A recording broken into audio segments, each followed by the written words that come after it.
தர்மம், அதர்மம் இது 2க்கும் நடுவுல சமநிலை தவறாத உங்களோட அந்த தராசு குணம் தான் உங்கள ஒரு சிறந்த நீதிபதியா மத்தவங்க முன்னாடி நிறுத்துது. வாழ்க்கையில எத்தனையோ ஏற்ற இறக்கங்கள சந்திச்சாலும், மத்தவங்களுக்கு முன்னாடி சிரிச்ச முகத்தோட இருக்கிற உங்க மனப்பக்குவம் யாருக்கும் வராது. இந்த மார்ச் 2026 மாசம் உங்களுடைய அந்த பொறுமைக்கும், நேர்மைக்கும் கிரகங்கள் என்ன மாதிரியான ராஜயோகத்த தரப்போகுதுன்னு ஒரு உற்ற நண்பனா உங்ககிட்ட மனசு விட்டு பேசப் போறேன். இந்த வீடியோவ நிதானமா கடைசி வரைக்கும் கேளுங்க. ஏன்னா துலாம் ராசிக்காரங்களுக்கு இந்த மாசம் ஒரு பொற்காலம் ஆரம்பமாக போகுது.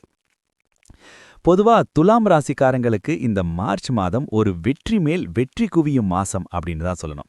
ஏன் தெரியுமா? கிரகங்களோட அமைப்பு உங்களுக்கு ரொம்பவே அற்புதமா இருக்கு.